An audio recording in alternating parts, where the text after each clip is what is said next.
Welcome to Odd Talk, a podcast from Open Door Baptist Church recorded in Prattville, Alabama.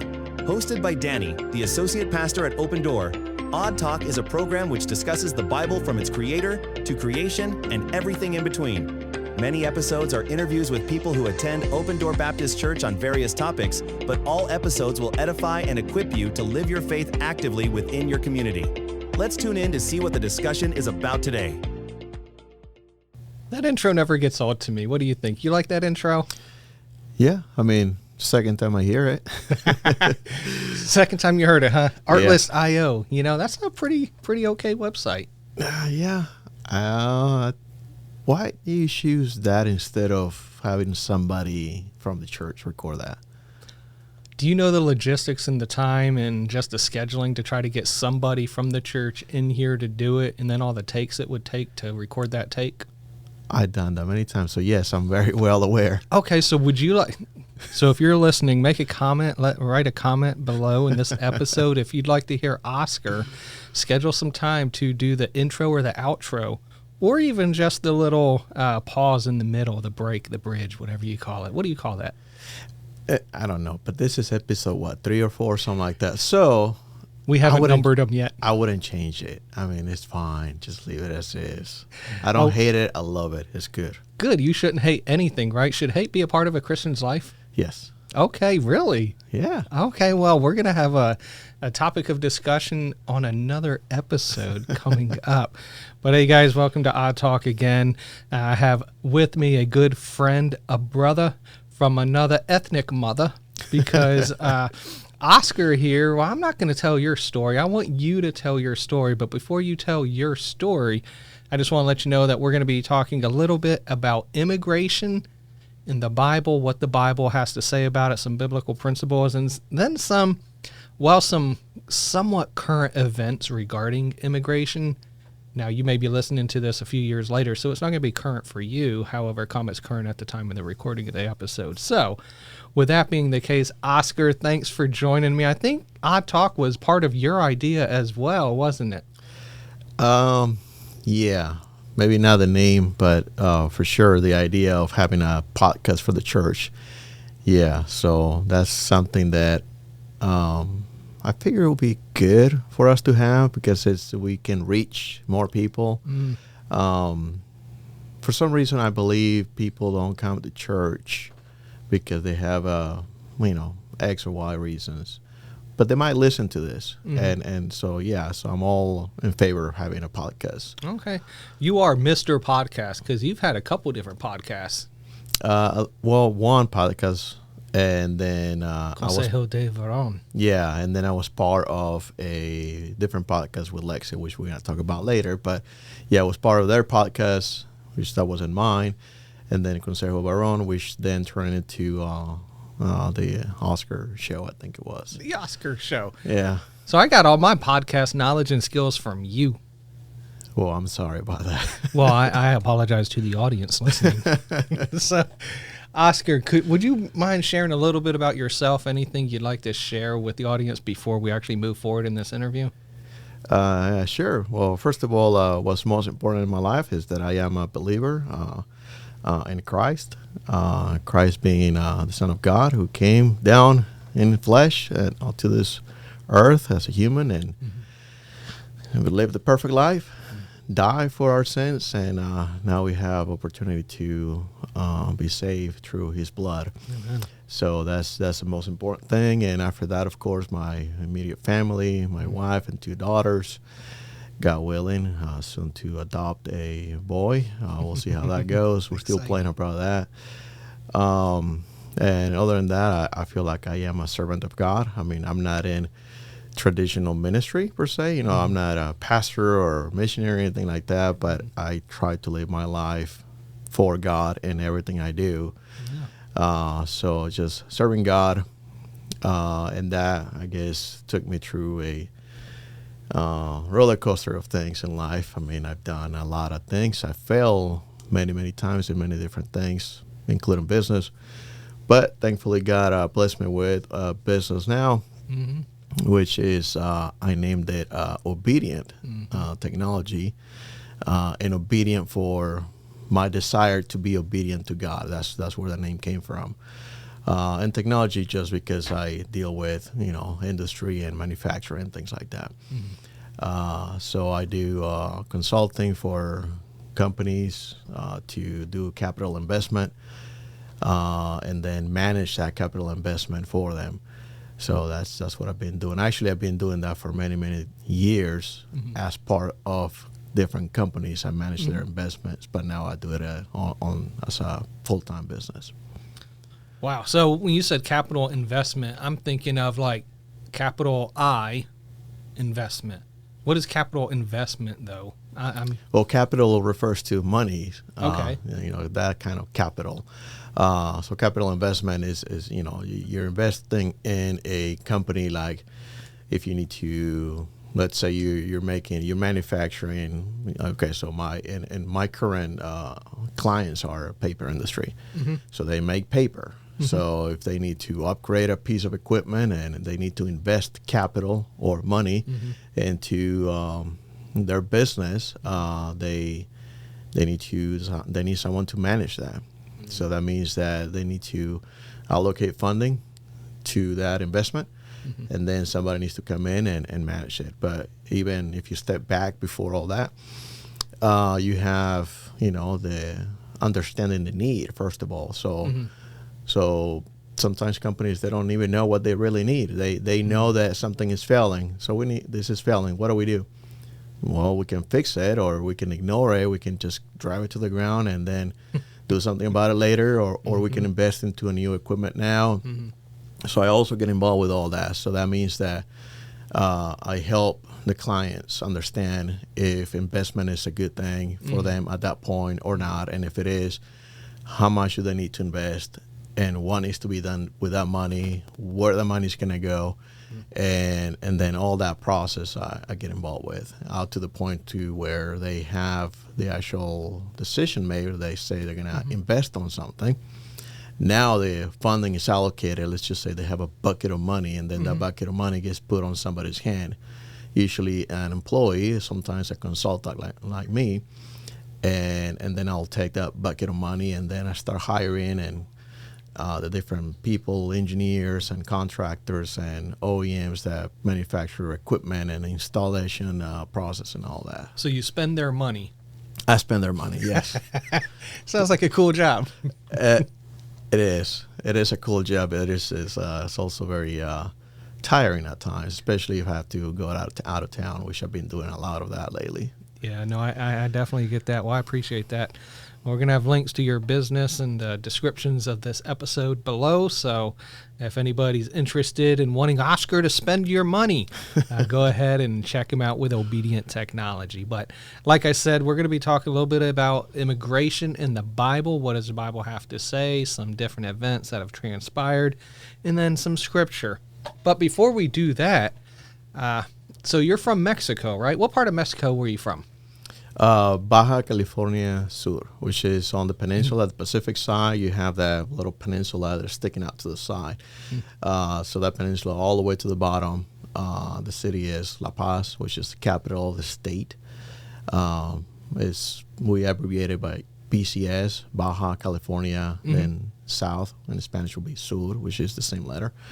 That's where I'm from. There's a beach area out there, isn't there? Oh, yeah. We have the Pacific side, although that's a little farther from my city. Right. Cio Cortez is what's right there. I mean, half-hour drive from anywhere in the city almost, you can get to the beach. Oh, wow. That sounds like a nice location. It is really nice. It's a lot of tourism going on there now. There's, a lot more than when I was growing up.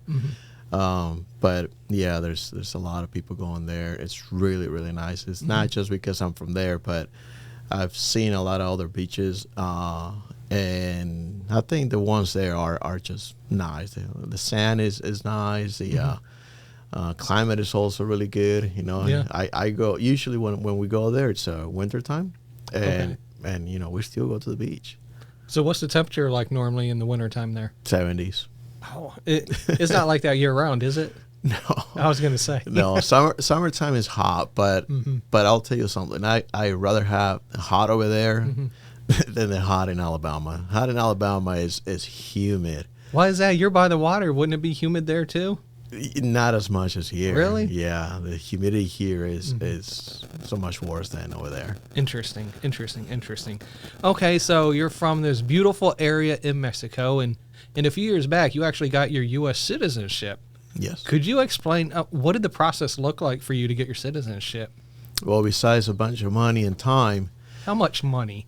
I don't know. I don't have everything tabulated. Is it expensive to get U.S. citizenship though, or? I mean, I know yeah, that's relative, but yeah, sure. I mean, it's in the thousands for sure. oh wow. So yeah, it's not cheap. Mm-hmm. And then the process, bureaucracy, and then you have to pay attorneys sometimes. You can do it yourself, of course. You can just pick up the book and understand the process and follow steps. And actually, the website, the government website to apply for residency, it does a really good attempt. If anybody has curiosity, they can go to their website. I think it's called US. I'm gonna lie, so let's just put the links on the notes. Okay. But they have really good explanations and steps on how to apply for residency and all that, and you can just follow those. And some things I've decided to do on my own, and some things I decided to get counsel, right? So for my first residency, I got counsel. Somebody helped me with that. It was an attorney, an immigration attorney, and she helped me get my residency. But from that point, when I was already a resident to citizen, I applied. I just went ahead and did the application myself. Okay. Just went to the website, looked up the forms, and then pay the fees, and then apply, and then you just wait and wait. So what is residency? So you apply for residency, and then you go forward to working on citizenship. So what's residency? So resident is kind of like we're going to try you out. Let's just put it that way. Okay. We're going to try you out and see if you really want to be a money citizen. Back guaranteed? No. It's basically citizenship. It allows you to reside in the United States. Okay. It can be a temporary basis or it can be a permanent basis. And just a disclaimer here, I am not an attorney, okay. So I don't know the laws and all I that. Appreciate so that so I can get a lot of things wrong. So please check yourself. But I'm just speaking from my own experience. So resident, you can be a temporary resident. And for instance, if I think I'm going to leave names out, but there was a couple here in the church that they applied for a residency after they got married. For her, and I believe, I could be wrong, but I believe she got a temporary residency because they were not married for more than 2 years. Okay. And so that kind of, I'm guessing, like looks suspicious by the government. Say, hey, you just got married, now you're applying for residency. Okay. Why are you doing that? So we're gonna give you a temporary one, and then we're gonna wait and we're gonna evaluate again in a few years, just to see if you're really married. Because you're in love and want to make a life together, or because you want to get residency or citizenship. Right. So I think that's and there's other reasons, of course. I think, but temporary residency, it's they have some reasons for that, and then permanent residency. That basically you are a citizen, except that you cannot vote, and there's some levels of clearances you cannot get. So if you want to work in a nuclear facility, you might be able to be the guy who does the construction, but you might not be able to be the guy who helps with handling, some nuclear or something. Yeah, I don't know. Yeah. I'm just the confidential and critical stuff. Right. And so there's some things you cannot do. And okay, so if you want to go into the military, Air Force, or one of the other branches, and you're not a citizen, you're a resident, you're limited on how many jobs you can get. And I know that for a fact because that was my own personal experience. I was going to join the Air Force, and then I was told, I did the test. I was in college then, and so I was very, on point with English and math and all that. So when I did the pre-test to see where I score, they told me, oh, man, you can get any job you want. So I was like, cool, I want to go into weapon development. And they're like, all right, yeah, we're going to sign you up. And then when I went back, they're like, oh, you're not a citizen, so here's the list. It was like one page, like a quarter of the page full. Here's the list of jobs you can get. I was like, oh, well, that says sweeping the floors. I was like, no, I don't want to do that. Hey, we in personnel didn't sweep floors. Anyway, so there's things you cannot do as a permanent resident. And another thing you cannot do as a permanent resident is to leave the country for a long period of time without filing a form that says you're going to be going out for whatever reason. Oh, okay. Which I actually did that, and I didn't know that I can lose residency, and I'll get into that later. But there's a lot of restrictions as a resident versus citizen. So I believe I became a resident in 2000, permanent resident in 2003 or 2002, something like that. And then I kind of never really thought about becoming a citizen. That was not in my mind. Not that I didn't want to, it's just I wasn't thinking about it.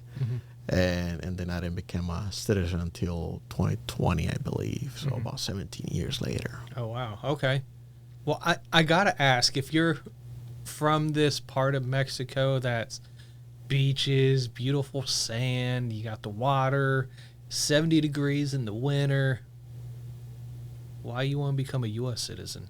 Seems to be like a beautiful climate there, and probably have family there. So what made you want to be a U.S. citizen?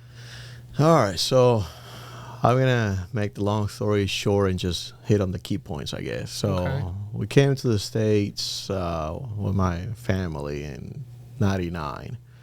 My parents, they left. I mean, we came to try to assimilate to the country and the culture and all that, and they didn't. They couldn't.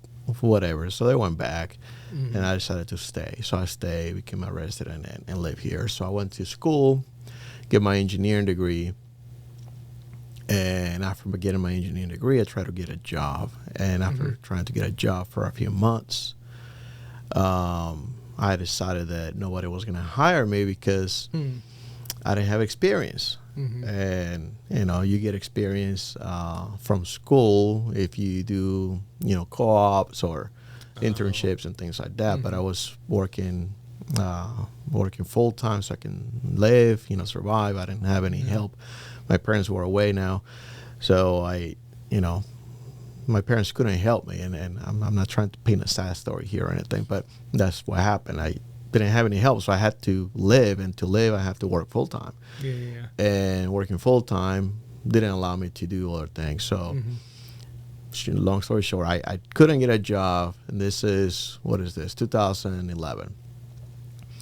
I couldn't get a job, so I got so frustrated one day that I decided to just go to Mexico. I said, I'm gonna go to Mexico. I'm gonna visit my family, get my hair clear, and then I'll come back and try it again, get a job, and find my way. So I go to Mexico, and then I stay there with my family, with my parents, and a week goes by, a month goes by, 2 months go by, and my dad starts asking, what are you gonna do? Are you gonna stay here? Are you gonna go back? Or what are you doing? What are you doing with your life? And I said, I don't know, just living life, I guess. And I'm enjoying everything you just said, right? The beach, the weather, my friends, family, and all that. And then I started thinking, I said, well, you know what? I think I got to do something. And so I decided to look for a job.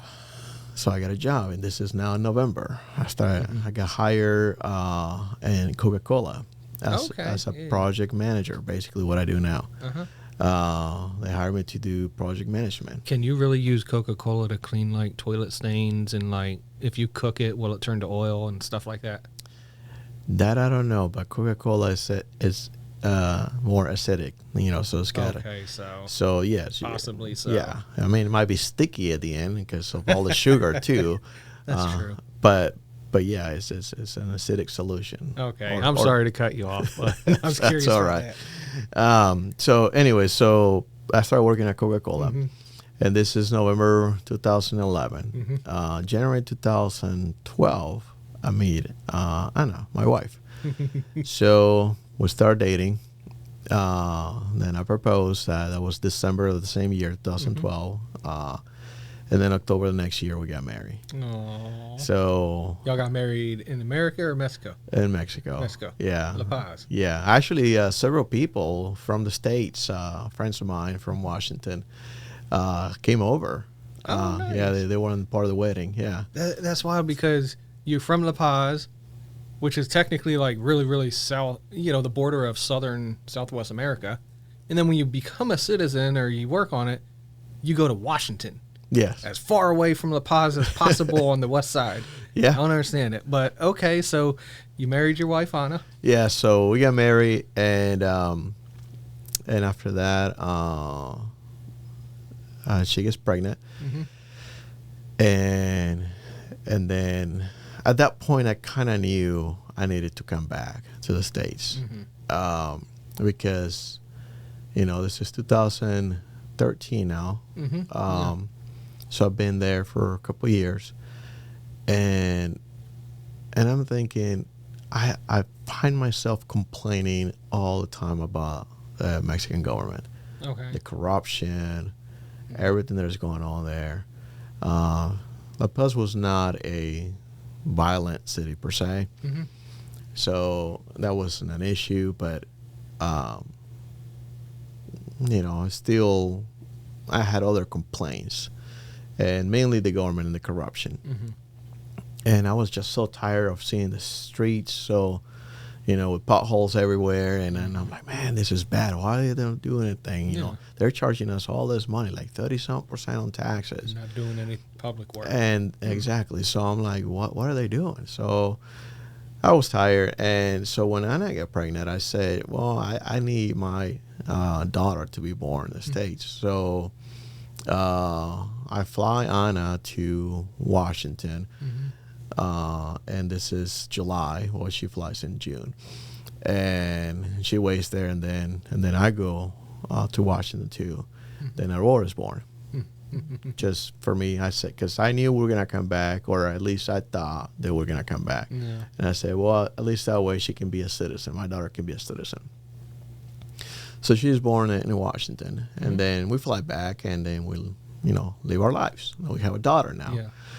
And this is July 2014, and we're in Mexico, and everything is good. Except one day, the cartels, they had a war. They started a war mm-hmm. in our hometown, and mm-hmm. there was a lot of violence. Yeah. There was shootings. You fall asleep here in the AK-47s. Wow. You wake up, and you see bullet holes and houses. Mm-hmm. that weren't there before. And houses down there are made out of center blocks. So so bullets to go through the walls is more difficult. Oh, wow, yeah. So people are, relatively safe mm-hmm. from that. But, of course, windows, so it's not completely safe. So when we started seeing that, and just to paint a picture, in 2 months, about 59 people died. So it's so about one person per day. And so Anna and I are talking, and I said, "Hey, this is getting out of control. We got to do mm-hmm. something. Yeah. Can we leave? Should we go? I'm pushing this issue now, right?" Mm-hmm. And Anna's like, "Well, my family's here, and mm-hmm. she doesn't want to leave." And then one day she calls me at work because she couldn't get to our house mm-hmm. because somebody got killed in our street.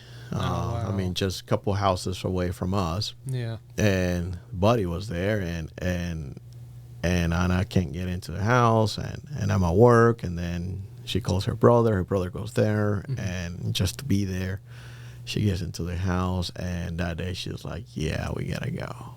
Wow. So we decided to leave for safety reasons. Not that anybody's following or chasing us specifically.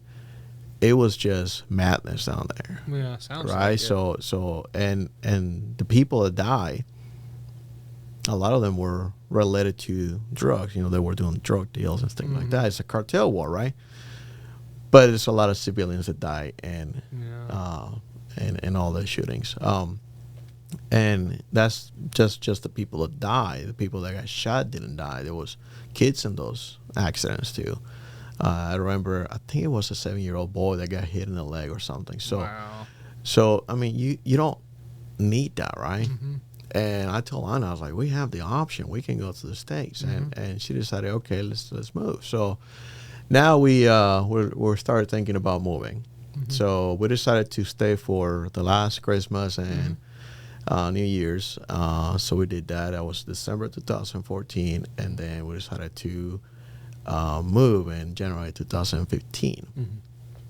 So, but I knew that driving up was going to be hard or complicated with my vehicle from Mexico. So in December 2014, I decided to fly to Washington and buy a vehicle and drive it back so I can use that vehicle to move our stuff back to the States. And that was just an easy way because it already has a license plates from the States, all the registration. I mean, I don't have to do anything with the vehicle. So that was my line of thinking. So I did that. I flew to the States, bought the vehicle, and drove back. And when I drove back, actually when I flew in to the States, so I have to go through customs, right? Okay, yeah. And immigration. And so they stopped me and they asked me, where you live? And I said, I showed them my residence card, right? My permanent residence card. And they're like, where you live? And, I was like, Mexico. And they're like, how long you been living there? And I was like, well, since doing the quick math, 2011. And they're like, oh, but you're a permanent resident. I was like, yeah. And they're like, you can't leave the States without letting us know. And then I was like, wait, what? Oh. And I was like, I did not know that. And they're like, yeah, you can lose your residency. And then he asked me, do you want to give up your residency? And I said, no, I'm actually here because I'm going to buy a vehicle so I can move back to live in the States. And then I explained what I was doing. He looks at me. I think he's assessing me, right? He's making the decision. Am I going to believe you or not? Right, yeah. And then he says, he gives me the residency card back. And he says, don't do that ever again. And then he says, make sure that if you're going to leave the country for more than, I forgot what it was, 6 months, I think, then you have to file this form. So I was like, oh, that's a problem. So then I went to the States, and since I was already in the States, purchased the vehicle, and I contacted my old attorney who helped me with my residency. Be like, why you didn't tell me this? Well, actually, the reason is, or her defense is you didn't ask me. So, and actually she did that to us, and I can probably speak to that later, but that's besides the point. So she only did 80% of her job. Let's just not go there. So then I go back to Mexico, and at this point I feel like I'm good. Things are good. He didn't remove the residency, so I can come back. Yep. So I drove down. We went through Christmas, New Year's, all that. Then January 15 of 2015, Anna and Aurora, my daughter, 6-month-old daughter at the time, flies to Washington. And then that same night, I packed my vehicle with everything I can. Clothing mainly, of course. Cannot get furniture or anything like that. You can't do nothing about big stuff. I wish I could have just rented a U-Haul, right? And moved 2,000 miles away. I don't know if I'd want to drive a U-Haul 2,000 miles. Yeah, me neither. But so loaded up the vehicle with everything I could, and the next day I drove for the next 3 days, 2,000 miles. So anyways, so that's I guess the question was why do we want to leave beautiful Mexico with all that? I guess fear of violence. That's the short answer. Well, just all the cartels in the neighborhood and what was happening, and I don't know if there looked to be any end in sight with that. But hey, we're super glad that you guys are here, and it's been wonderful getting to know you, your wife, and both your little girls, and they're both learning, some aspect of martial arts, and so that's pretty cool. And you know some martial arts too, don't you? Yeah, I done training in martial arts on and off over the years. But yeah. What was it? What do you call it? Krav Maga? Krav Maga. Krav Maga. Yeah, that's Israel martial arts. There you go. Like IDF knows how to do all that. That's what they train on. Yeah. Okay, excellent. So you left La Paz. You came here. There's a lot of violence going on. Cartels, things like that, crooked governments, and a lot of that really shaped you and your wife's desire to become U.S. citizens. And so since being here, you got involved, and I see you're wearing a shirt right now about it, LEXIT. Yeah. And LEXIT in the front says Latinos don't have to be Democrats. And so could you explain what is LEXIT? And what have you learned when you supported and worked alongside or within the organization? And what have you gained understanding-wise with Latinos and the issues as far as LEXIT is concerned? Okay. I know there's a lot to that. Yeah, there's a lot. And I don't know if LEXIT still operates as it did when I was involved with them. Okay, so what was LEXIT? So LEXIT is the Latino exit of the Democratic Party. Okay. So basically, they call it the awakening. You wake up and say, hey, Democrats are not giving us what they said they're going to give us. They're giving us false hopes. They're promising all this, they just don't do it. Right. So that's what the Latino exit or LEXIT is. So it's a political organization, and the reason I got involved is because the founder, J.Z. Olgan, he's a Christian. First of all, he's a Christian before he's a political figure. Okay. Yeah. And what he does, and if you talk to him, he says, if I get a platform to speak to people, I'll speak Jesus all day. Yes, definitely. And that's exactly what he's using the politics for, to speak Jesus, to speak about God, and then he lies too, because they will say, "Hey, we can get you. Can we get you to come to our event and speak? And you tell us your story about how you were a gangster and then became a Christian and all that, or not a Christian, but I got involved with politics." Oh, okay. And he's like, "Yeah, sure." And then they're like, "But can you please leave God out?" And he'll say, "Yeah, sure, I'll leave that out." And then when he's in front of hundreds or thousands of people, he does not comply with that. It's that whole Rahab incident where she lies about the spies leaving, going to the mountains and whatever to spare their lives. So, that's right. So he does that, and that's why I got involved, because I believe what he does on that front more than the politics. The politics, when I got involved, I didn't care too much about the politics aspect as a whole. Okay. Yeah. I care about a few things, and basically it was where my daughters are going to grow up. What kind of country is this going to be when they grow up? And, me living in Washington for all those years, I saw what Washington believes, Washington as a whole, Washington State. And I said, this is not a good place for my daughters to grow up, and I don't want Alabama to become a place like that. Right. So when I got involved with LEXIT, that was basically my desire to leave a better place for future generations. Okay. So they can grow up in a better place than a place like Washington, for instance, where anything goes there. It's like in Oregon, they had their little sanctuary cities where the woke tried to go ahead and set up shop and take over towns. Yeah, and not only that, liberal in the sense of sexuality, for instance. Open and, like, oh yeah, this is normal, this is fine. Right. You're 14, oh yeah, that's fine too. It's like, what? Wait a minute, no, that's not normal. Right. So I wanted Alabama, or I want Alabama to not be a place like that. So that's why I got involved. Okay. So LEXIT is, or was at least, I don't know what they're standing right now as far as organization, but I believe they're not operating like they were before.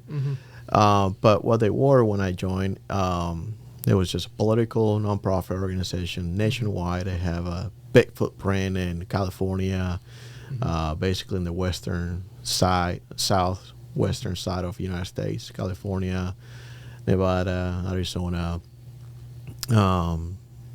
Texas, not so much.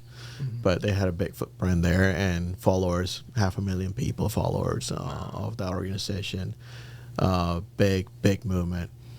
Right now, I don't think they operate like that anymore. At least the website is down. So I haven't talked to Jesse lately, so I got to give him a call and find out what he's doing with that. But regardless, I got involved with them.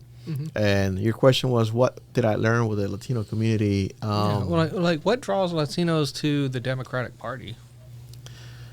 Well, I guess immigration is a big thing, but it's more like a generational thing. So I talking to a lot of people from LEXIT, they're growing up here. They're not immigrants, and they're not first generations anymore, meaning they're not the sons of immigrants either. This is just generations and generations back. I mean, their great grandparents were immigrants to this country, but they're still, consider themselves Hispanics or Latinos. And so when they grow up and they turn 18 or they're about to turn 18, some auntie or uncle will go up to them and say, hey, whatever you do, you just vote, Democrat. That's what you do. So it's like a generational thing. They tell you how to vote. And they don't ever really explain to them why. They just tell them this is what you do, and that's what they do. And now how the Democrat attracts people, it's just, I believe they're just, saying things like, oh, we want, to fix immigration, or we want to give you citizenship, or we're going to give you this, we're going to give you that. And throughout the years, I was never really a Democrat because I never really voted Democrat, but I did believe like they did at some point. And then this is way before I moved to Alabama too, by the way. I started thinking, I said, wait a minute, why if they have the House, they have the Senate, they have the presidency, I mean, they have everybody. They have everything, to make changes. Why aren't they? And then they will say, oh, because whatever. They will make up some excuse. And I'm like, they just don't want to. And at that point, I started saying, Republicans, they're not saying they're going to do anything like that. So they're not telling me they're going to do it. So at least they're not lying on that. On that regard. Yeah, on that regard. Which, by the way, Republicans and Democrats, they will promise things that they won't do. Humans are humans. Humans are humans, but Democrats are especially bad at catering to the Latino community or immigrants in general. Yeah. And then they say they're going to do this, and not only the things they say they're going to do, because they're not doing that much of that anymore, but they're doing the opposite. They're now saying, oh, the Republicans are going to kick you out. The Republicans want you throwing you in jail. They want you to be poor. They want you to go back to whatever you came from. They're the evil ones, right? Right. So they're not selling you anything anymore. Now they're just telling you how evil the other side is. Okay. Which is, funny. But anyway, so they LEXIT. So how have you guys been able to help Latinos understand that they don't have to vote Democrat, that they can vote how they want to, and how have you and LEXIT been able to reach them?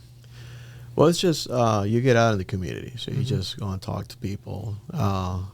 There was a big push for social media, but nobody convinces anybody on anything through social media. On social media, yeah. Yeah, the real things happen on the ground with people. So you go and talk to people. So what I was doing here, I was just, I visited a few other churches, Hispanic churches, and talked to pastors and things like that.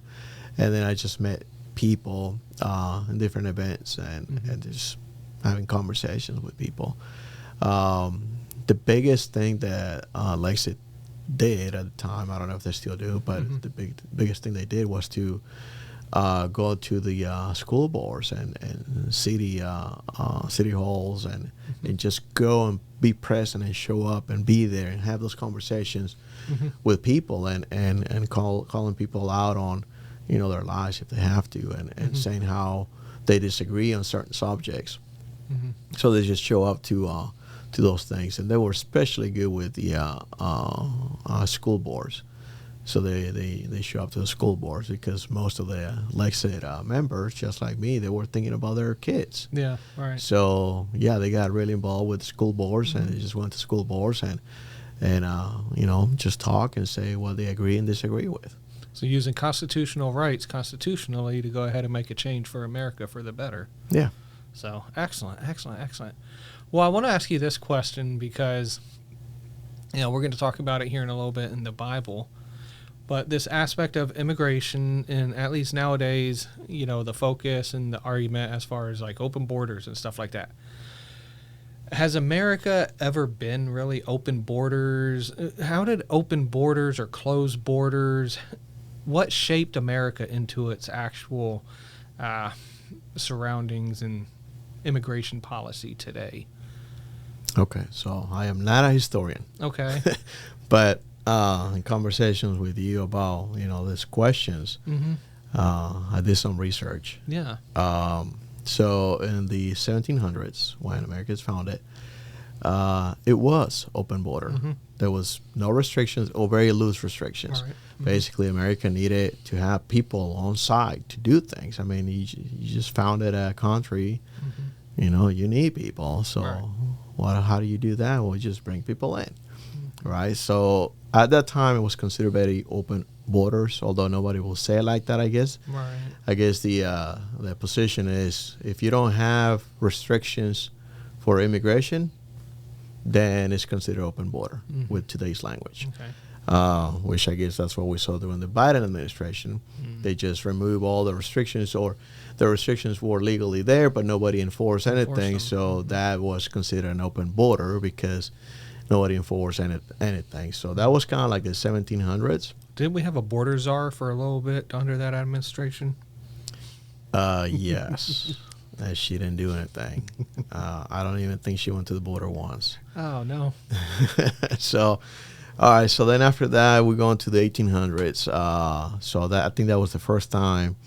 And please, I'm not a historian. This is my research. So if I'm wrong, just let me know. But I think the 1800s was the first time that we saw some kind of restrictions, and that was against the Chinese, and it's called the Chinese Exclusion Act of 1882.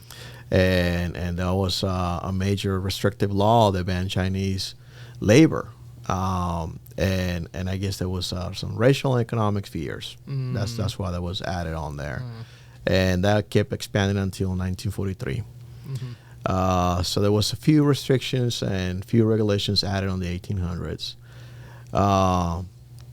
Then on the early 1900s, so some other restrictions were added. I think on the 1917s, there was a literacy test that was implemented, basically just to keep people that was undesirable out, Okay.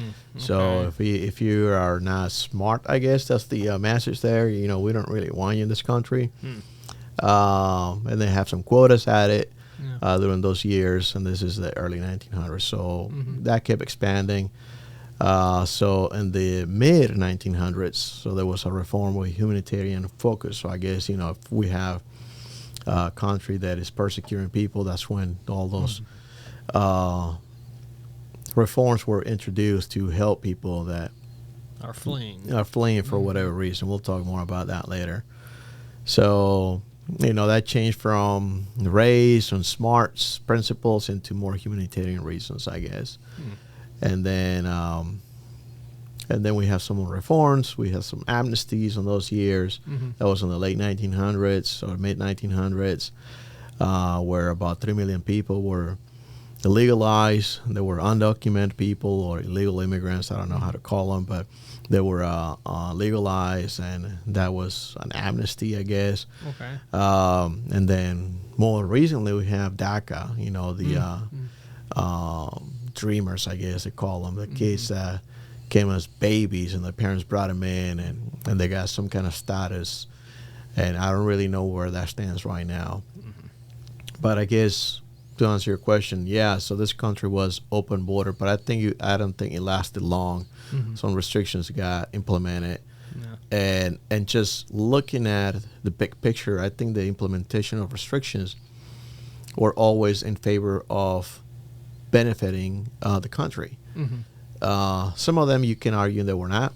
I'm not going to get into the right or wrong of that, but it seems like the intent was to what's best for our country, right or wrong. That was the reason some of those things were implemented. So now we don't have a open border country. But I think that from what I've researched, I think it was open border at the beginning. Okay, that's interesting. Just looking at the history and evolution as far as that's concerned. I know, like on Ancestry.com, I think it was, that me and my wife, we both tracked our genealogy as far as both sides of the family. And my wife actually has some nobility on her side from England. She has, I guess it was called a governor back then, but it was like the head security guard of one of the castles out in York, England. Pretty neat. I have this crazy guy, Uncle Ralph, who was hung in 1899. And it was wild. I got a court case, transcript, everything. I got drawings of his gallows. But all that to say, our last name is Weyerbach. A strong, healthy German name. And through Ancestry.com and tracking genealogy, I was able to track Johann Weyerbach, who ended up coming over to Ellis Island from a German citizen over to Ellis Island under William Penn, who was allowing people to come over and work on his land, on his property, and then to pay the fare for them to immigrate over here, and then work to pay off that debt, sort of like indentured, I guess, servitude or whatever the case is. And then after they paid it off, they were free citizens at that point. And that was around 1768, I believe it was. And so it was interesting seeing that, and then making more sense about the evolution of like the borders and the restrictions and stuff like that. It's been very fascinating. So I appreciate that. So you mentioned as far as coming over here, fleeing from persecution. Could you explain the difference, as far as you're aware of, between a refugee or those seeking asylum, or even just as far as refugee, asylum, and just citizenship? What's the difference between the three? Okay, so asylum seekers have to be refugees, and this is what I believe. Okay. So refugees are, people who are fleeing fear of persecution by race, religion, nationality, political, or because they're part of some social group or something.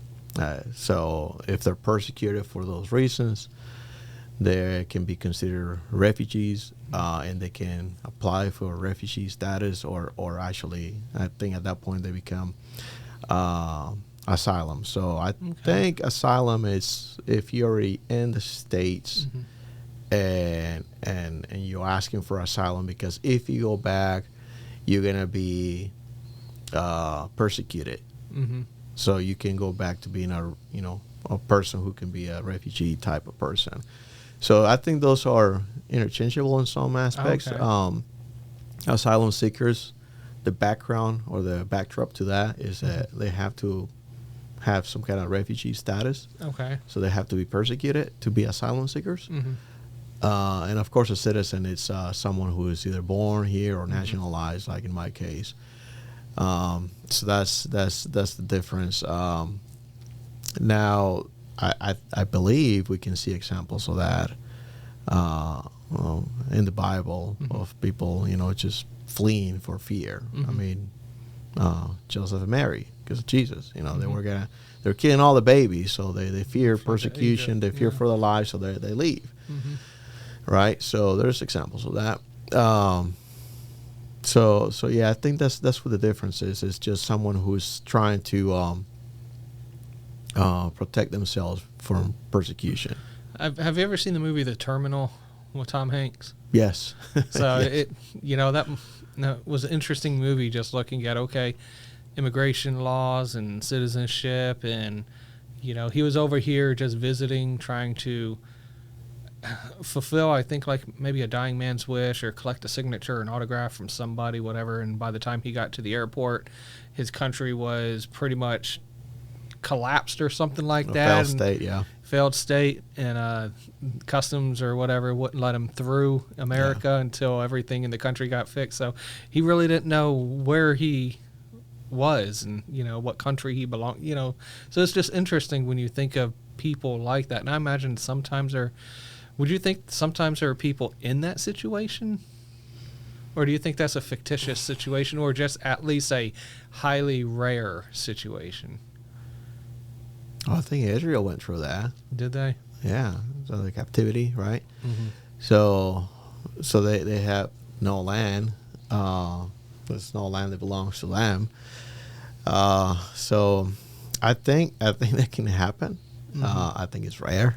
Yeah. But I think the movie itself, it's I'm not sure Yeah. if you can fly mid-air and then your state collapses, And then land, and then you land, and then everybody knows, oh, your state just collapsed. Your right country, then and there. Yeah. your that country. quick. So we know your passport is not valid because your country. I don't think that happens. Because we know the government works that quick, right? Oh yeah, sure, yeah, exactly.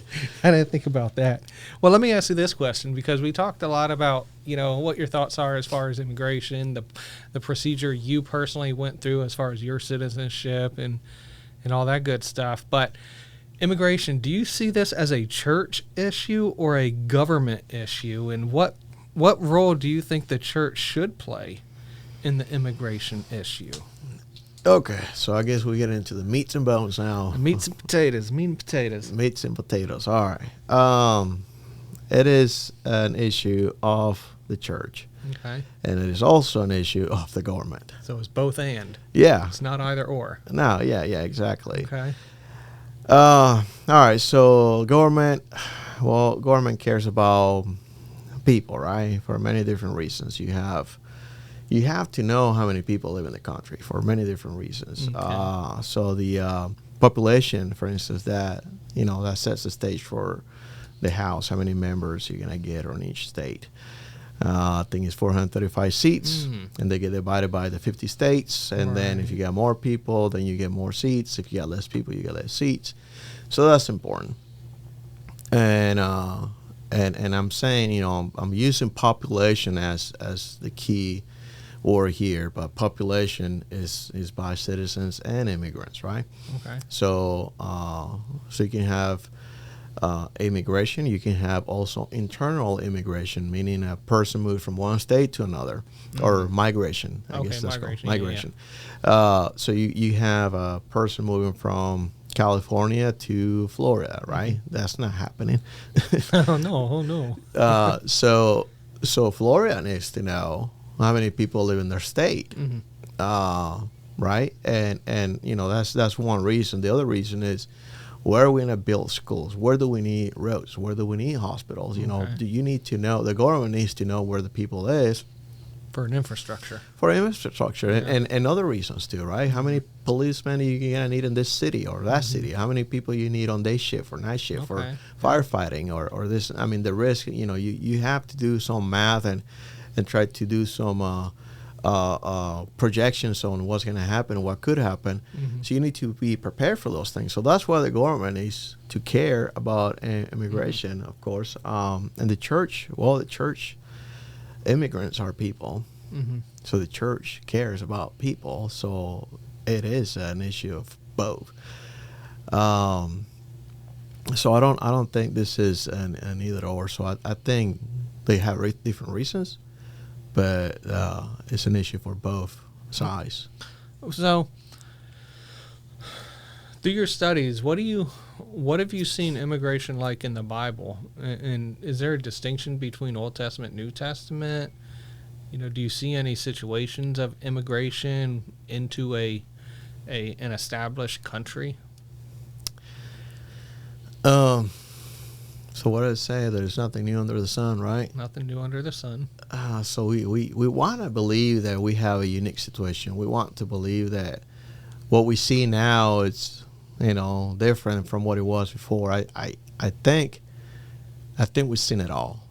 I think we have seen this situation played out in other places. And so I go back and I start looking up some verses, right? And all right, so let me start with Abraham, right? Okay. He moves from his hometown, Where are the Chaldees? Iraq now, right, Okay, nowadays, Mesopotamia area. and moves to Canaan or Israel now. Why did he move? God called him. All right, so then we have Joseph. Saul as a slave, and he rises into power in Egypt.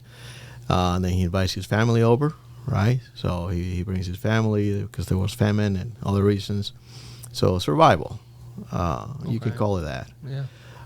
The exile to Babylon, right? Israel's are moved, deported to Babylon, conquest. On the New Testament, I mentioned it already, we have Joseph and Mary. Yeah. You know, persecution. They're trying to kill all the babies. Sort of like a refugee status. Refugee status. So it seems to me that reasons have not changed much. You know, you have same reasons, different situations. One thing we don't see as much is nowadays, at least in this country, is exile. Which I believe we should bring that into this country because I wouldn't mind seeing some people gone. Would you exile people to Alligator Island? Alligator Alcatraz? Well, you know, they have a purpose for that, but I'm talking about like really exile people from the country. Just get them out. You know, some people really are against this country to live here and enjoy their freedoms and use those freedoms to fight against this country. I do remember that, was a WNBA player, Brittany Griner or whatever her name is, that she had such a hate and distaste for America. She's an American citizen. Then she was overseas somewhere, I forget where, and she was actually detained. And so the American government had to fight to get her freedom to bring her back to America. And she was all, oh, I love America, I love America. Well, what's Brittany Griner doing again? All this hate talk about how she hates America. Yeah. And it's one of those deals where every political campaign that goes on, you're like, oh, so-and-so is elected, you know, whatever, I'm moving. You know, I can sort of get behind your exile idea, you know? I believe we should implement it because, I mean, we're going to be doing them a favor in their mind. They want to go, right? They want to go, just get them out. Yeah. But I mean, coming back to your question, I don't think there is much of a difference between Old Testament, New Testament, and what we see now, right? I think reasons are pretty similar. About the same, just different circumstances, but the reasons are about the same. Okay. So let's look at Leviticus 19. Leviticus 19, verses 33 and 34. Now, some people will use this verse, this passage, to argue that if America wants to live by these Judeo-Christian values, then this passage speaks to open borders here in the country. And so Leviticus 19, 33, 34 says, And if a stranger sojourn with thee in your land, and ye shall not vex him. But the stranger that dwelleth with you shall be unto you as one born among you, and thou shalt love him as thyself, for ye were strangers in the land of Egypt. I am the Lord your God. And here this is talking about if a foreigner comes in your land and wants to stay there, you shall not trouble him or mistreat him, and you shall treat him as a person born in that land. Now, some people will use this to argue that America should have open borders to just allow anybody to come into this country. What are your thoughts on this passage and applying it to America? So the law is being given here, right? And they don't live in Egypt anymore. So it's, I guess you can say that that's similar in a way of an American citizen born and raised here, trying to say that, you know, you were in not Egypt but Europe before, right? You were in Europe before, and you personally maybe were not, but your ancestors, right? They were there. So I think this verse is calling for sympathy. I don't think it's calling for open borders. So I you asked me earlier about the is this a church issue or a government issue? Right. And I said both, right? So we as Christians, we need to care for the people. We need to be sympathetic. And I think if you see an immigrant, and the first thing that comes to your mind, well, let me back up a little bit. You see a person that looks like an immigrant. Okay. And if your first question is, I wonder if this guy is an illegal or illegal immigrant. So profiling. Yeah, you're profiling. Well, let me ask you this. Is that something Jesus will have done? Right. I mean, well, first of all, I think he would have known, right? Because he's God. But if we call ourselves Christians, right? And what does that mean? Well, that means that we follow Christ. And what does that mean? Well, we're trying to be like Christ, right? We're trying to follow in his footsteps and do the things he did. Well, who did he hang around with, right? Well, he came to the sinners. And sinning and violating the law can go in hand to hand sometimes, not always, right? Like stealing, that's easy. That's a sin, and that's against the law. But Christ came to them. So I think that we as Christians, we have to treat people as people. We have to treat them as Christ would have done. And I don't think that this verse is calling for open borders to say that, oh, you can come here because this says that you have to treat it like. Well, no, wait a minute. There's laws, right? So if there's laws and the law says, and there's another verse in the Bible that says you got to abide by, by the laws, and I think we're going to talk about that too. But, well, you can't just violate the laws. Right.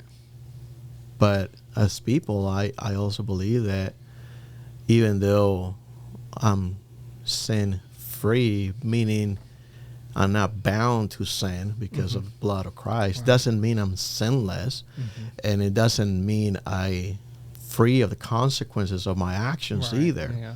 I have to pay for my actions, right? But if I see a person, and for whatever reason I do happen to know he's an immigrant, an illegal immigrant, what am I supposed to do? Treat him differently? What am I supposed to call the cops or eyes on him? What is the right answer to that? Right. I don't know. What does Christ wants from this person? Well, he wants this person and everybody else to be saved, to know him, to follow him. Right. So I don't think we can push people away either. I think we gotta embrace people. But just to keep it on this question and answer your question, this verse to me is not calling for open borders. So it's not a permission to violate the immigration laws. I think this verse is just saying, be sympathetic to these people, because your family was at some point. And in this context, he's talking to people from Israel, right? So they were in bondage. So maybe your situation, personal situation, is not the same. But in this context here, you were someone who didn't belong in that land, and they treated you differently. So do you want to do that, to do the same to others? You want to be like the Egyptians? So I think that's what the verse here is saying. Oh, that's good. That's good insight. From what I remember, too, as far as the Old Testament, when the theocracy was being established, was anybody that wanted to join, Israel as a nation, as far as within the Commonwealth, there were some things that they had to agree to. They wouldn't accept anybody that would bring in Baal worship. Right. And so, but yeah, definitely like you're saying, to look at them as, image bearers of God, to go ahead and love on them. And like the verse says, don't mistreat them because, hey, you were strangers in the land of Egypt before too. Don't forget where you came from. Right. And now you're here. And I appreciate that. Now, in recent news, the CBN channel had reported on a recent story. I'm not even going to try to pronounce the individual's name, but is a pastor of a Hispanic church in Florida. He's been a pastor for over a couple decades, and apparently ICE had raided a couple locations. They found him and recently deported him to Guatemala. So he's been here for a couple decades, pastoring a Hispanic church. He left behind apparently a wife and 5 kids and a congregation. What are your thoughts? Okay, so I'm not familiar with the case, but I understand the concept based on what you just said, right? And I will say that it's human, issue. So first of all, he was a pastor, or he is a pastor. God was not surprised by this event. We were. Maybe he was, his family. And we as humans, we tend to see the problems right in front of us, right? So if you're in the ocean and you're this little speck, right? And you see a giant wave in front of you, well, you see nothing but problems. God is above all that, and he can see the big picture. So this is not a surprise to God. This is a problem for us here. I think some people argue that, he was a good, upstanding citizen. You might argue that, and you might argue and say, why get rid of people who's doing good? You might argue the opposite. You might say, well, he crossed illegally or whatever. I don't know his story. Maybe he came legally, meaning he came with a visa or something and just decided to overstay. I don't know. But I think as followers of Christ, we have to understand that God has got a plan, right? God is going to have a plan for each of us. And this is something we don't want as people, right? But I started thinking of John the Baptist, for instance, and how he died. And he loved God. I can argue that he was a better Christian than anybody alive today. Now, Jesus said, of the prophets born among women, there was none greater. Right? And how did he die? Yeah, and Herod and decapitated, right? him. So, was that just? No. But yet he went through that, right? Is it just that this pastor was deported? I don't know. Okay, so let me start with this. I am against illegal immigration. Okay. I put it like that. But I am also against any illegal activities.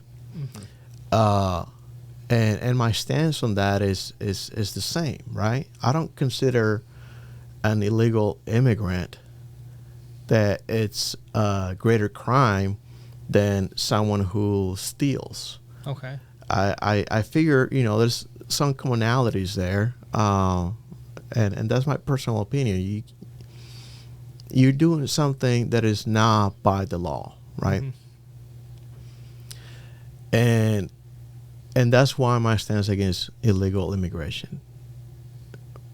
But again, I'm also against anything that is illegal, and that's just because I have a tendency to want to be a law-abiding citizen. And I'm going to put that in air quotes because I don't believe anybody is. I believe everybody violates the law at some point, right? So Israel had the laws, and we were just talking about the laws a minute ago. 612 and plus. So, yeah, 613. 613 laws, and you have to keep it. But you cannot. And the law was designed not to keep it, but to show you your need for God, right? Right. And the law here, the reasons for the law is to, the human laws now, not God laws, but human laws are designed to keep everything in harmony, per se, right? To keep the peace between one citizen and another citizen, or one resident and another resident, to keep the peace between people, and we can have a good life, right? So we can have regulations, right, and laws, and have you ever sped up more than the speed limit? I have. I feel justified to go 3 to 4 miles per hour over the speed limit, right? Grace period. Oh yeah, that's because they're not gonna pull me over, right? Or I don't believe they will, but. You go to 3 to 4 miles per hour and you violating the law. And so that's my point is, you're not a law-abiding citizen. And you might say, well, he was not supposed to be here. Okay, granted, he was not supposed to be here. But as a Christian, I think God calls us to do things. God will call us to do certain things that may go against human laws. And I don't know his case. I don't know if he was called to be here. Maybe he was also called to remove himself, to be back in Guatemala. Maybe God told him and his family, I need you to go to Guatemala, and he wouldn't. And kind of like Jonah, right? Send a whale. Yeah. He sent a whale, sent ice, and I need you there. So God is going to make things happen if it's according to his plan and for his purpose. He's going to make it happen. Maybe that's not the case. I don't know. I cannot condemn ICE for doing this. And then ICE can also make mistakes, right? They can also deport legal citizens. Yep. I can be detained at some point, and I might get deported, and then maybe a year or two goes by, and they're like, "Oh, oops, we made a mistake, and sorry about that. You can come back in." But 2 years went by already. Yep. My point here is, coming back to John the Baptist. Just because we follow Christ, we're not exempted from bad things happening to us. Right. It's unfortunate that they happen. And again, I don't know his particular situation. I don't know if he. I don't even know if he was a good pastor. But let's say he was, and something bad happened to him. Well, it's bad to us, to him, to his family, but God's got a plan. And God is going to use this or whatever happened, whatever else happens, he's going to use it. And so I think I'll just leave it at that for now. It makes me remember this Mideastern folklore that I had mentioned it at church the other night, where there's a guy who ends up he has a horse, and the horse ends up running away, and the neighbor's like, "Huh, your horse ran away. Bad luck." And the guy's like, "What do I know about luck?"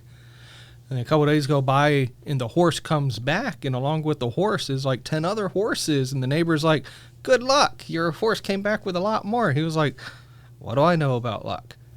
And the next thing you know, his son is actually trying to take care of the horse, and the horse kicks him in the leg and breaks his leg, and the neighbor's like, "Bad luck."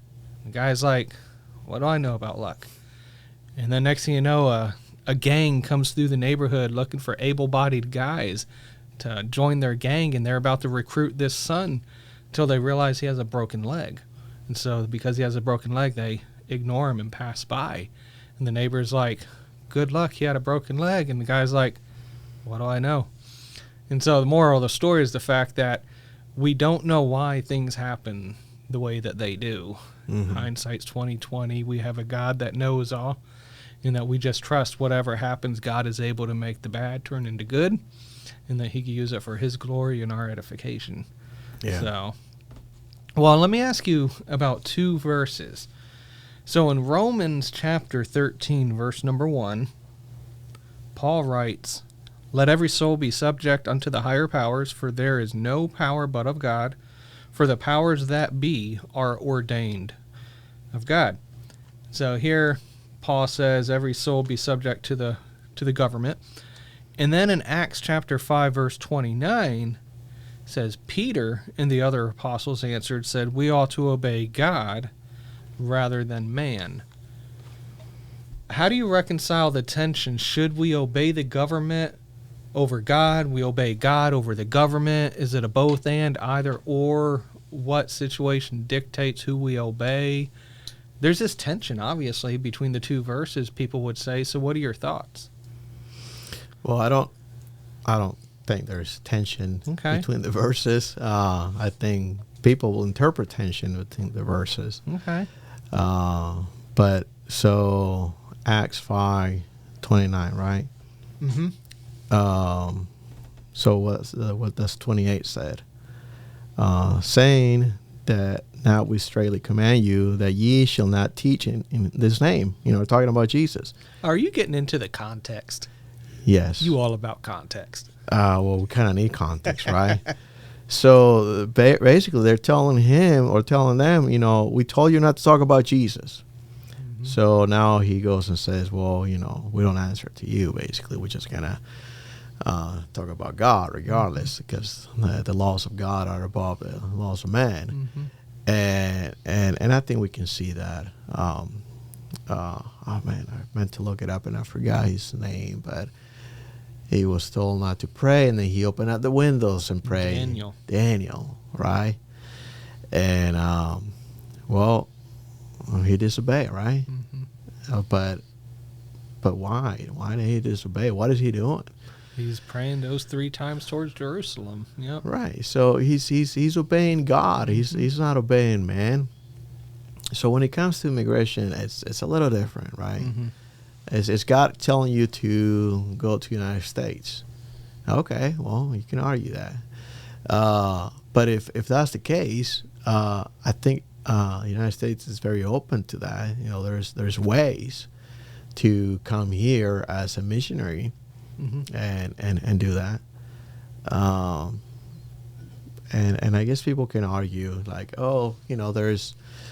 it's not just missionaries that need to be sent by God to other places. I can argue that God sent me to Alabama, from Washington, because that was in our prayers on his eye. The funny thing is that our prayers was not to come here. It was said, God, please do not send us to Alabama. We're praying against coming here, not knowing what was here for us, right? So there is no tension on those 2 verses. That's what I will say. So then I will follow that with Christ. He's the higher power, and we ought to follow him. We ought to do his will and be in companionship with God and try to understand what God wants from us, and just try to follow him that way. Mm-hmm. And so then the other verse, be subject, Romans 13:1, let every soul be subject unto higher powers. And that's my point of, I'm against illegal immigration, because God is also commanding me to obey the laws here. And the laws will say that, there is a path, there is a way for you to come to this country. And you can follow it or not follow it, but if you don't follow it, there's potential consequences. And in the case of the pastor we were just talking about, that was the consequence. Mm-hmm. Can God protected him and allowed him to stay? He could have, if he wanted to. And if God needed him here, regardless of what the law says, he would have kept him here. That's what I believe. Mm-hmm. So there's no tension on those two. There's 2 verses.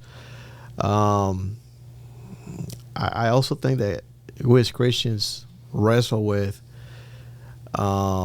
discernment, right? Discernment all the time of what is the Bible saying to me, or what is God saying to me. Mm-hmm. And anybody who's been a believer for any length of time has always gone through those questions. What does God want me to do? And I think in my experience, God does not lay down his plan for the next 50 years of my life. I wish he did. Yeah, I just want to know. He usually comes and just lays down the next step. Yeah. And you're like, ooh, no, I don't want to do that, right? Like I was talking about Jonah, right? Mm-hmm. So, tells Jonah do this and go to Nineveh, and he doesn't want to. And maybe that was the case of this pastor. He told him, go back to your homeland. Right. And I'm just making assumptions here, but, maybe God needed him there. Mm-hmm. And he's going to force him. So discernment, I wrestle with that all the time. And then the response is, here's what you need to do next. And then I say, why? Why do I need to do that? Why? And then you don't want to. You fight it. but that's where obedience comes in. So then I guess the next thing will be, well, how do you get discernment? And I think discernment is gained through the relationship through God, right? Okay. So if God asks you to do something, so the question is, how do you know who to obey? Well, you need to have discernment, and how do you get discernment is through a relationship. Let's just say that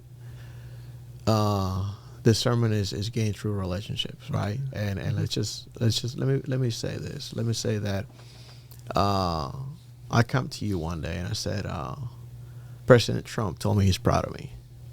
Okay.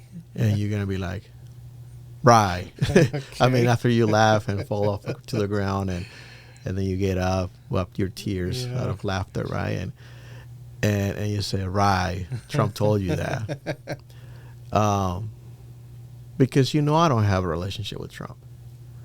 But let's just say that for whatever reason I do have a relationship, and everyone, I'm a politician, and every month I go, let's say every month I go to the White House, and you know this of me. Right.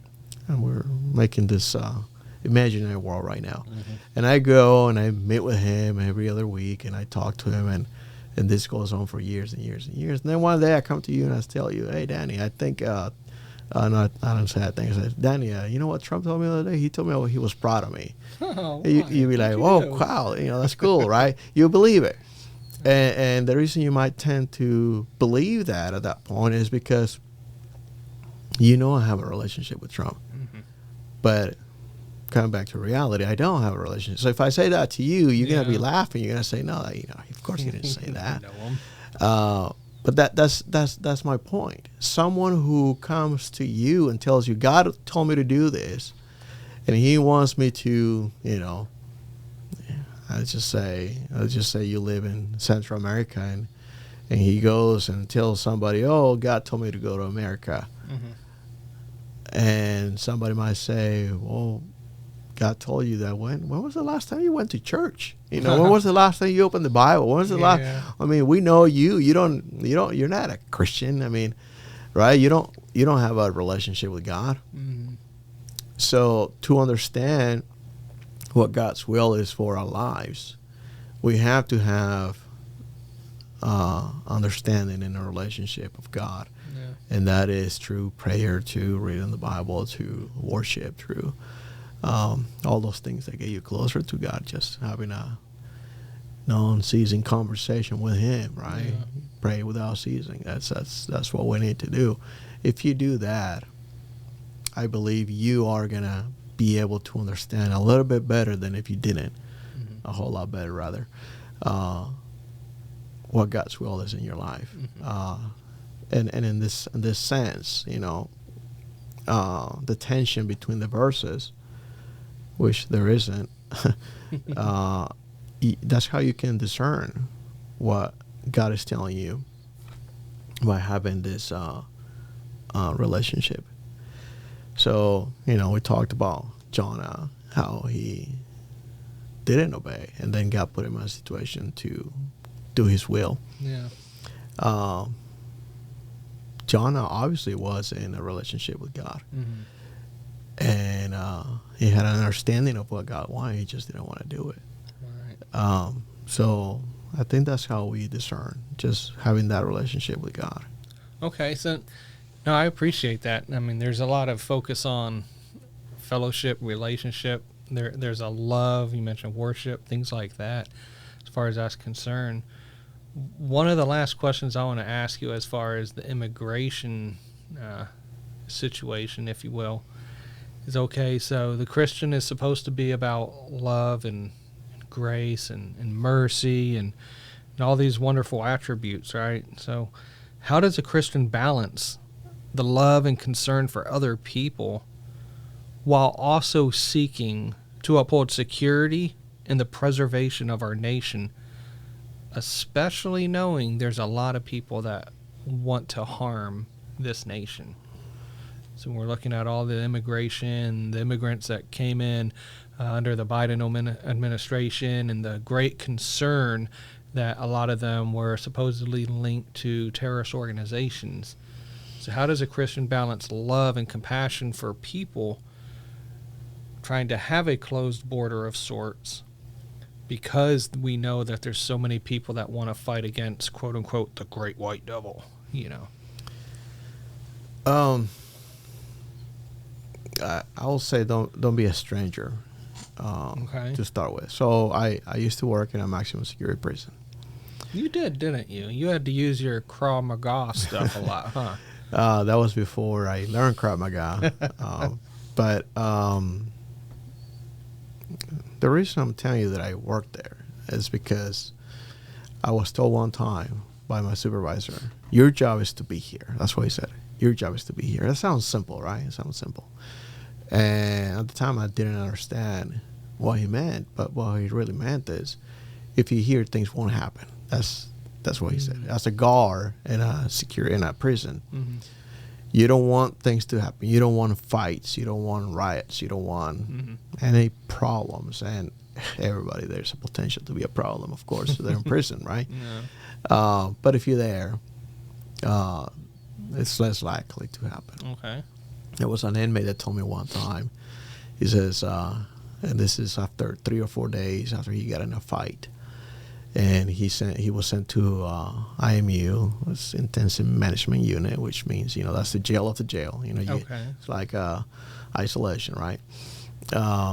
He was sent there and for a couple of days, and then he came back, and he, through conversations, he told me, he's like, Oscar, I fought that guy when you were not here. And what he meant by that is that I don't think he wanted to give me trouble, and he didn't care about other guards too much, because I had a relationship with him. Okay. I was there, and when I was working there, I meant purposely to go in and have a relationship with all the inmates and just try to understand them. I mean, what else are you going to do? You have basically two options. You can either be the guard who stands away and be the mean and bad and try to avoid things from happening by fear, right? Yeah. Or you can be the guy who is in the trenches with the inmates and just have the relationship with them, so to understand them. This inmate didn't want to fight when I was there, to not get me in trouble, to whatever. And when I was there, he didn't fight. So I guess my point here is there's that saying, right? The keep your friends close and your enemies closer. Yeah. Right? So you want to understand the enemies. You have to be out with the people. The guy who's going to get you by surprise is the least expected guy, because you don't even know who the guy is. And I'm speaking as a Christian, right? Because there is roles and responsibilities. So if you want to be super aggressive, quote unquote, to remove these people, fine, do something, right? Like join ICE, join law enforcement, do your civic, rights, and go to those city councils and speak and try to change the laws. There's path to do all that. And as a U.S. citizen, you can do all that. You can try to change things by taking the right steps. But if you are not that, if you're not any of that, what are you? You're a citizen. Well, there is the you see something, say something. I believe that. You see something wrong, well, you can always say something. But let's say you are like the rest of the people, like me, right? I'm not out there trying to find these people. There's people who's doing that already, and that's their job. It's ICE. I don't want to become part of ICE. That's I have no interest. But if you want to do that, so who am I after all this? Well, I'm a citizen. I'm a Christian. What am I called to do as a Christian? Well, God or Jesus He went to the sinners, right? He went and he was accused of hanging around with the sinners. Right, yeah. And I don't think, when I say, keep your friends closer, your enemies closer, I think the message there is you don't want to call people names, because then you push them out. You push them away from you, and now you don't get to know them. You don't get to know who they are or what their intentions are. But rather, if you treat people as people and talk to them and just try to understand who they are, you're not gonna do that with everybody. At least I'm not. But I'm not a like a social person. No. I'm more like an introvert. But the people that is around me, I try to understand them and talk to them and see who they are. And I'm not good at this, but I try to love people like God called me to do. And, this whole argument of who's your neighbor, right? Yeah. Who's your neighbor? The Good Samaritan. Well, if a guy is next to me, right? Let's say he lives across town, but he's right now standing next to me, I can't consider that person my neighbor. So I'm your neighbor. You're my neighbor. Actually, you almost are. Almost. You almost are. I mean, really pretty close. But the point is, love your neighbor like yourself, right? Well, how can you say you love your neighbor if you're just trying to push people out? What are you supposed to do? I mean, is there dangerous people out there? Yeah, there is. I mean, I left the country because of that, right? What about the people here? Well, I think that we as people have to use good common sense, be vigilant, right? But I don't think we need to be pushing people away from us by calling them names or treating them differently or making them feel less. At the end of the day, most people, I don't know how to identify an illegal immigrant. Yeah. I don't know how to do that. Yeah. I actually talked to a guy in Spanish one time. This is Washington. And he got mad at me. He's like, I don't speak Spanish, he was telling me. I was like, oh, I'm sorry, but man, your name and you look like, and it's like, I'm Filipino. Oh. Filipinos, they were conquered by Spain, Okay. too, so their names are similar. Their language is not. and I apologize. I'm sorry. I just thought it. Yeah. I've seen people that look Hispanic. They probably are. But man, you hear them talk, they don't sound like they speak Spanish at all. They're just English speakers, and I don't know. And this thing crosses my mind all the time too. Recently, because all the deportations going on with ICE and all that. Right. Yeah. And I'm like, what would happen if I'm in a place and immigration shows up for whatever reason? Right. Yeah. What would happen, right? What if they asked me, and then I told them I'm a citizen, right? And for whatever reason, they don't believe me.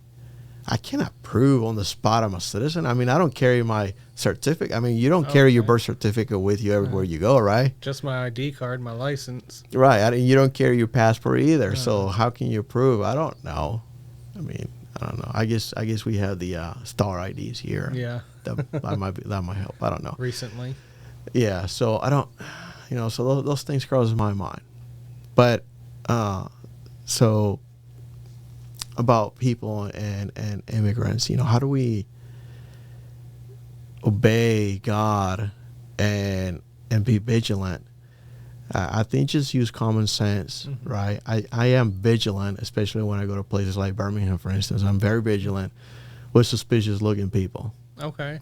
Right? So you're profiling. I'm profiling, yeah, sure. Who doesn't do that, right? Who looks suspect? Right? But then at some point you realize, okay, this person means no harm to me. And you move on. You go to the next thing. Right? And then, matter of fact, it's sometimes the people that look dangerous to you those are the ones you probably want to strike a conversation with, just to profile even more and Right. try to find out if they're really a threat to you or not. Because it's more about profiling based on action and not ethnicity. Right. I mean, there is the the guy with a coat with his hand inside the coat. Oh, yeah. That looks very suspicious, regardless of race and what he looks like or what the language he speaks. Right. Mm-hmm. I mean, I don't care if that guy looks like Trump. Like the Unabomber out in Oklahoma City, I think it was, is white guy, but he looked awfully shifty and shady. Right. And so it doesn't matter that he's white. His actions are making him look suspicious. Right. So that's. I mean, any more than that, let me turn that around to you. Well, I mean, what else can you do? All right. There's no way for you to know because you don't. And then, so if you're gonna be fearful of the people, what kind of life are you gonna be living? And is that a good life? I will argue that no. It's like you're living in fear all the time. I've seen people who don't want to leave their house because they just don't like people, and that's not a way to live. Yeah, I think I was Monk's brother Ambrose. He had agoraphobia, I think is what it is, fear of being outside. Yeah. Well, my own mother doesn't have that, but she gets fearful with people around her, and she's very introvert. Yeah. And I found that if you are introvert and you don't talk to people, and you start thinking of all the things that could happen in your mind is a little machine that tends to just have all these negative scenarios. It never usually comes up with all this, oh, this guy's going to give me $1 million because, whatever. Those scenarios never come to your mind. It's always like, oh, he's going to kill me. He's going to take my car. He's going to do this. He's going to do that. All this negativity is always playing out. And if you play into those thoughts in your mind, you are going to have a very difficult life. And I don't think that's what we are called to do as Christians. I think we are called to love other people, and we cannot be loving other people if we're suspicious of them all the time. No, excellent. Great. I appreciate that. Love, compassion, mercy. I appreciate that. Always a focus on who is my neighbor and loving your neighbor as yourself and trying to reach out for the cause of Christ. Excellent. Well, I appreciate you on here. I do have one last question. It is probably the most important question of this entire interview. Yes. No, it's not a yes or no question, actually. And it's time for me to unveil the question to myself. And so... What do you mean unveil the question to yourself? Unveil it to myself. I had it hidden and covered. So the most important question so that people can get to know you a little better. If you had to choose any animal to live as from this day forward, what animal would you want to transform into right now and why? What? What animal would you want to be and live as for the rest of your life and why? Huh. He's thinking, ladies and gentlemen. I don't know. He's probably only using 80% of his brain. That's a lot. That is a lot because I think it says, we only use 10? Something like that. Maybe I'm only using 80 of the 10. There you go. Well, what animal? Man, We can't end this podcast until they know. Okay, let me get some coffee then. I drank it all. Oh, what kind of animal to live the rest of my life? So there's a couple of things going on in my mind, right? So, of course there is, Mr. Analytic. So the first one is just pick an animal that has a short life that can end quick, like a fruit fly. Yeah, like end it quick. They live 8 hours, something like that. And the other one is some animal that lives a long, long life, so I can see. But I don't know. That's a tough one. I don't think there's a right answer. So I'm just gonna pick my favorite animal, which is the dog. A canine. Yes. Okay. Why? Because it's not a cat. Okay. It's also not a fish or a bird. A bird's not a cat. You could have chose a bird. Maybe I have something to learn from dogs, right? Okay. Because dogs will love you regardless. Yeah, dogs are shallow. Yeah. Whatever, cat person. So dogs will love you regardless. You feed them sometimes you don't. You treat them right sometimes you don't. They will love you and be loyal to you. And I am not that way with other people. You're not loyal to other people? I'm not. As a dog, probably not. I think I can learn from dogs a little bit on being loyal and loving others. Yeah. All right, there you go. You've heard it here first. Oscar wants to be a dog. Let's hear your bark. Oh, woof, woof.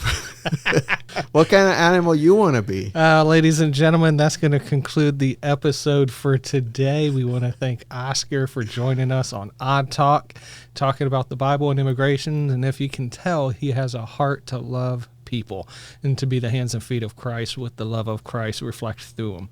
So I appreciate Oscar being here. And for everybody else still tuning in, be sure to check out next week's episode. And until next time, God bless. Thank you for tuning in to the latest episode of Odd Talk. If you're looking for a friendly, loving, Bible-believing, dispensational, grace-oriented church that hasn't succumbed to the woke ideology of our day, be sure to visit Open Door Baptist Church either in person or online. Their address and social media links are listed in the description of the episode. See you on the next episode.